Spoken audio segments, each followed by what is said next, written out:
Chapter 6, The Chocolate War. In this particular chapter, Robert Cormier needs to establish exactly what kind of Brother Leon, what kind of person Brother Leon is.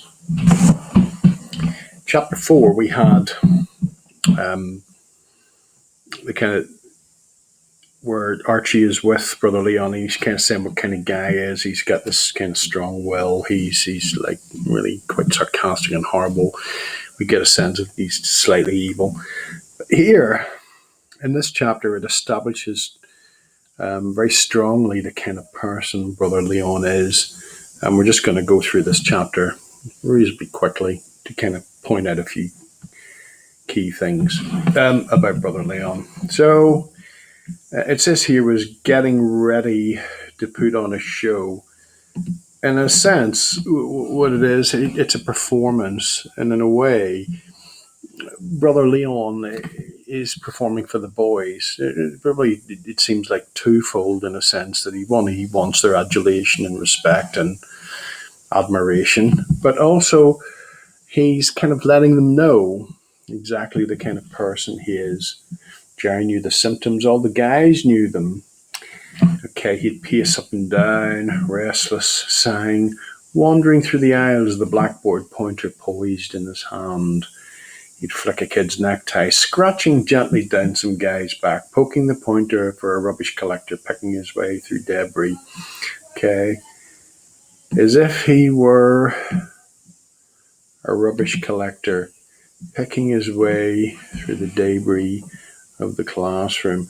And we got that sort of, he's doing it. It's like a simile of him. It kind of looks to this idea that what he's doing is kind of that they're dehumanizing the students, that in a way that kind of he's doing it in order to dehumanize them, but also in a way he sees them as not worthy of his attention. There's other ways of explaining that. Unaccountably, Jerry had shivered as if he had escaped some terrible fate. Enough of this crap. Again, he was always trying to shock, using words like crap and bull, slipping a few damns and hells in once in a while. Actually, he did shock many because the words were so startling as they issued from this pale and inoffensive looking little man. Okay, he wasn't inoffensive, of course. Everyone looked up at Brother Leon. The word crap echoed around. Okay, the brothers glanced slowly around, like the ray of a lighthouse sweeping a familiar coast, searching for hidden defects. All right, we get the simile of the lighthouse exposing. All right, what's going on? Jerry felt a sense of dread and anticipation. Bailey! Yes, Brother Leon? And then Leon would pick Bailey, one of the weak kids, high honor student, but shy, introverted, always reading, his eyes red-rimmed behind the glasses. And so we've got the classic kind of the strong picking on the weak here, and this is Brother Leon, the successful Bailey, academically successful Bailey, and then so he sort of his finger beckoning. There's something almost kind of demeaning in his demeanor here, the finger beckoning, as if, in some cultures it's rude to beckon someone with the finger or to point. Bailey went quietly to the front. Jerry could see a vein throbbing in the boy's temple. As you know, gentlemen, began addressing the class directly, ignoring Bailey completely, although the boy was standing soon. As you know, a certain discipline must be maintained in a school. A line must be drawn between teachers and students. We teachers would love to be one of the boys, of course, but that line of separation must remain. An invisible line remains, perhaps, but still there. His moist eyes gleamed. After all, you can't see the wind, but it's there. You see its handiwork bending the trees, stirring the leaves. And you get a sense here from what Leon's saying. He's thought of this. This is something that he's done before, and it's something that he will continue to do. This is kind of his performance. He's showing his power to kind of how we say, to dehumanize people, to kind of hold people in his thrall but also kind of in a strange way. There's some real false logic here, as we'll see. He spoke, he gestured around the wind, the pointer in his hand. The wind suddenly, without warning, striking Bailey on the cheek, the boy leaped back in pain and surprise. Okay, and now that is, quite deliberate. Bailey, I'm sorry, Leon said. His voice lacked apology. And I love this kind of idea. But his voice lacked apology. In a way, it's kind of like it's quite cursory. It's a platitude. He doesn't mean it. Had it been an accident or another one of those little cruelties? And you see, already the boys know that there's cruelty to him, like Archie. In a way, he's kind of like an older version of Archie. Our eyes were on the stricken Bailey, stricken in the idea of the lightship, the sinking ship. Brother Leon studied him, looking as if he were a specimen under a microscope. Another something. As if the specimen contained the germ of a deadly disease. We get this idea of disgust and fear and contempt.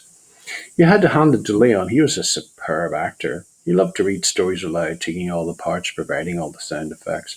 Nobody yawned or fell asleep in Leon's class. You had to be alert every minute, just as everyone was alert now, looking at Bailey, wondering what Leon's next move would be. And he keeps you guessing, and it's that idea, you just never know. He's unpredictable. Like Archie's unpredictable. It's that unpredictability that kind of makes him dangerous in a sense. Jay squirmed in his chair. Leon gave him the creeps. The way could change the atmosphere in a room without speaking a word. Bailey, Leon said, but not looking at the class as if you were in a joke. And this is interesting. I want you to look at this, looking at the class as if they were all in a joke that Bailey knew nothing about. Again, it comes back to the idea of victimization. And that idea of the Milgram experiment as being in on it. You are part of this experiment. And in a way, you're thankful because you are not in Bailey's position. So you don't question or stand up for what you believe in. And again, this is the Milgram experiment all over again. Yes, Brother Leon. Bailey, why do you find it necessary to cheat? And I love this. They say the hydrogen bomb makes no noise. It's only a blinding white flash that strikes cities dead. The noise comes after the flash, after the silence. That's the kind of silence that blazed in the classroom now. And it's so obvious. You couldn't have done anything worse. Like getting the smartest kid in the Ducks. You get Nathan Chen and accusing Nathan Chen of cheating. It's absolutely preposterous. It's absolutely ridiculous. Bailey stood speechless, his mouth open. And then a silence and admission of guilt. And it's that idea that, if you don't say anything, you have the right to remain silent. But, and if, you give up, it can be used in the great. And it's that idea that if you're silent, and Brother Leon understands that. Ah, Bailey, here we are down here. What are we going to do about you? Turning the class again, buddies with them. Turning again, that sort of, buddies with them, him in the class against the cheat. And this is how they operate. I don't cheat, Brother Leon, Billy said, his voice kind of squeak. Your marks, all A's, no less, every test, every paper, every homework assignment. Only a genius is capable of that sort of performance. Do you claim to be a genius, Bailey? Toying with him, I'll admit you look like one. Those glasses, that pointed chin, that wild hair. And you just love how he turns it. It's into the deeply personal. It's kind of speaking about, sort of body shaming him. And it's really quite pathetic in a sense when you kind of realize how ugly and disagreeable Brother Leon is himself. Leon leaned towards the class, tossing his chin, awaiting the approval of laughter. Everything in his manner suggesting a response of laughter from the class. And here, and it came, they laughed because they don't want to be the one. They don't want to be the one who's up there, and in a sense, that's what happens. As long as it's not happening to me, it will be okay. I just want to fall in with that. I don't want to get offside with brother Leon. Bailey, paying his attention. You haven't answered the question. Bailey stood as if he was facing a firing squad. Like in German, all these kind of interesting things. His cheeks getting warm, throbbing. Well, Bailey. Your no timer is done. Alexa, stop. Sorry, I apologize for that, boys. I don't cheat, Brother Leon. A surge of strength in his voice. Then, how do you account for all those A's? I don't know. Brother Leon whirled around. Are you perfect, Bailey? All those A's? It implies perfection. Not just a good student. Is that the answer? For the first time, Bailey looked at the class itself in mute appeal, like something wounded, lost, and abandoned. And then here is the opportunity. But in a way, he's betrayed again. The class don't do anything. Only God is perfect, Bailey. Jerry's neck began to hurt. His lungs burned. He realized he'd been holding his breath. He gulped air.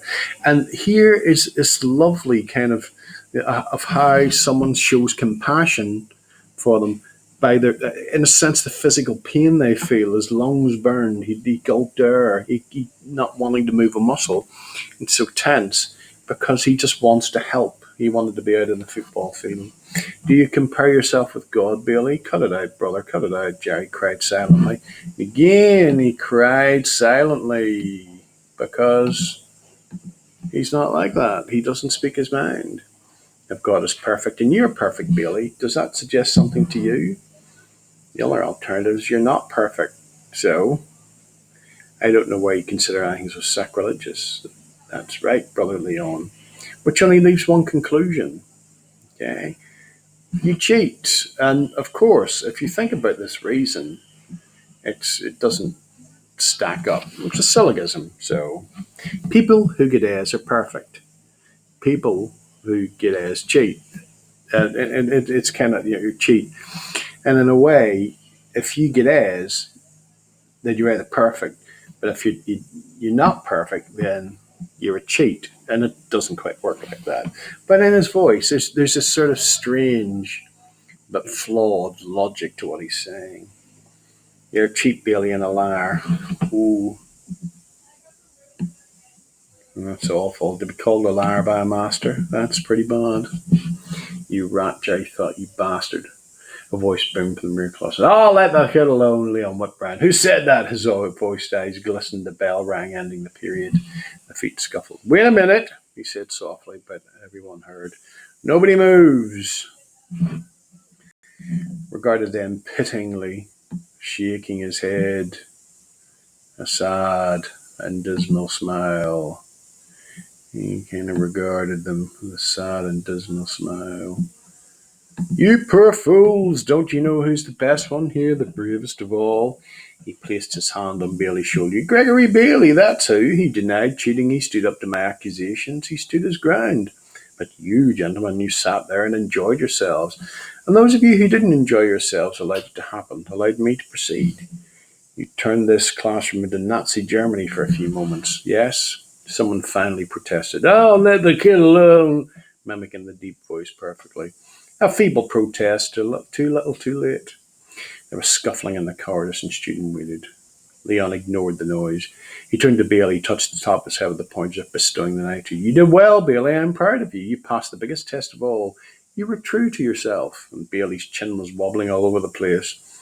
Of course you don't cheat, Bailey, his voice tender and paternal. He gestured toward the class.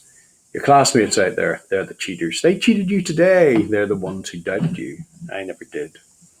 Leon went to his desk. Dismissed, he said, his voice filled with contempt for all of them. And that didn't come through. So here, in a way, what we see is he kind of takes them on this journey, this thing, oh, you're a cheater, you're not. But really, it's all about showing how good Bailey is, and I've turned this classroom into Nazi Germany.